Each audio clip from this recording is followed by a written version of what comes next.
This is SSPTV News, brought to you by Samsung Productions and the Hazleton Standard Speaker. There's a lot of moving parts for this election day. The new director of the Schuylkill County Election Bureau helps us keep everything together next. Welcome everyone, and thank you so much for watching. I'm Ken Kara, and our next in-depth news interview is coming your way right now. Should you apply for a mail-in or an absentee ballot? When is the deadline to apply? What if you have a mail-in ballot, but now you want to vote in person? Where can you vote in person? I don't have the answers to any of these questions, but the director of the Schuylkill County Election Bureau does. Here's our Lisa Sugar with that interview.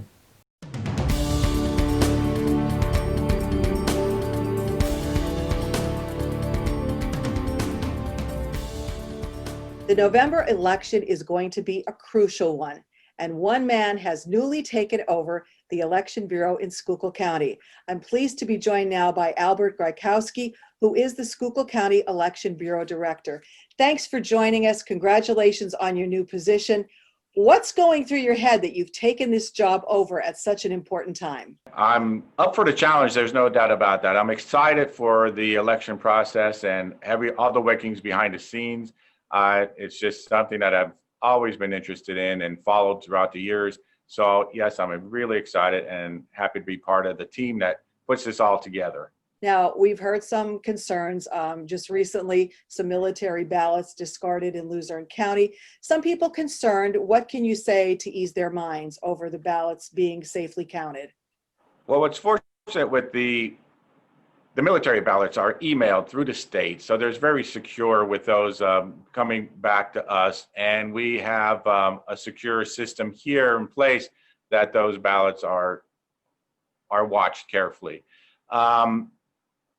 All voters are going to be safe and secure as they go to the polls. Of course, we got numerous write-ins that are coming in as well. And the voters can be assured that throughout the state, I'm sure it'll be not only here in Schuylkill County, that their vote will be counted and it will be safe. For our viewers, what is the difference between an absentee ballot and a mail-in ballot? Absentee has always been around, and that was given to individuals that either had a condition that was unable to let them go to the polls, like if they were sick, they were ill, they were traveling out of the area, things like that would prevent them to go to the polls. So they would ask for an absentee ballot. The write-in ballot is new, as you know, and so anybody could request a write-in ballot. They're doing them online, they're calling us, they've gotten multiple mailings from different organizations to apply for them. And there is no precondition. If you want to just mail it in, you could just mail it in. That would be the main difference. Have you had a lot of requests for these type of ballots? Yes, we have. We've had thousands. In fact, a normal election, you would probably have maybe 3,000 to 4,000 absentee ballots in the presidential election. But this year, we have well over 15,000, 17,000 that we are processing at the moment. So we are quite busy here at the office. Now, when someone does a mail-in ballot, they can mail it back, but they can also drop it off, right? We're only accepting any type of drop-off right here at the Election Bureau itself. We do not have any drop boxes, as they talk about, but we only accept them here at the office.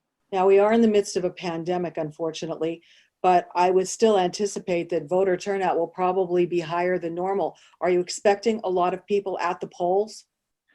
Yes, we are actually encouraging people to go to the polls so that their vote could be secure and they know that their vote was counted. There wouldn't be any problem with anything. But so we're encouraging people to go to the polls. The state has given us a lot of personal protection equipment. We have stuff left over from the primary. We'll be distributing all that to the polling places, as well as plexiglass protective guards are going to be in place this time as well. The state has sent us approximately 8 feet for every polling place to protect the poll worker as well as the voter itself. The poll workers will be wearing masks or face shields. We encourage the voters, yes, to please wear a mask as they go in, not only for their protection, but for the protection of our poll workers, yes. And obviously social distancing, I'm sure, will be practiced as well. That's correct, yeah. If someone does do a mail-in ballot and then decides at the last minute, no, I want to go vote in person, can they do that? Or Does that create confusion?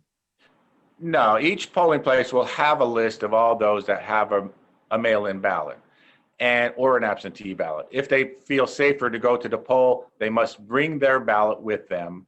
It will be surrendered at the polling place, and then that individual could vote a regular ballot then.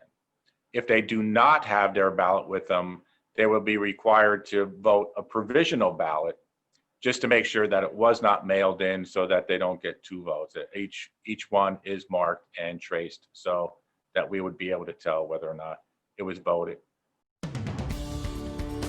Today's news feature is brought to you by Robert Stevens Face and Body, which is the place to go for all of your skincare and boutique needs. Stop by or call 570-788-7546. Also, don't forget to visit their Facebook page for weekly updates. Thank you, Lisa. Our next in-depth interview coming your way on Wednesday is about the need for volunteer firefighters in our area. Time now for weather on SSPTV News.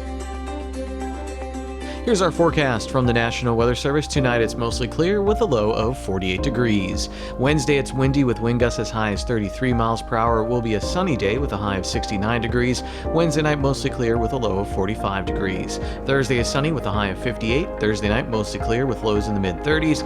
Friday is sunny with a high of 58 degrees. Friday night partly cloudy with a low of 42 degrees. Then on Saturday it's mostly sunny with a high of 65 degrees. Saturday night partly cloudy with a low of 49 degrees.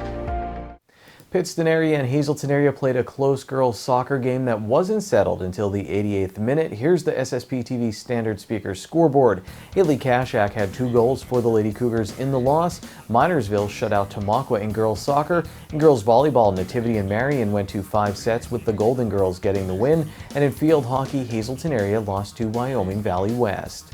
Coming up next, the CEO of Samsung Productions, Sam Lassant Sr., checks in to talk about programming here at SSPTV. Plus, the golf coach at the Hazleton Area High School joins me in sports.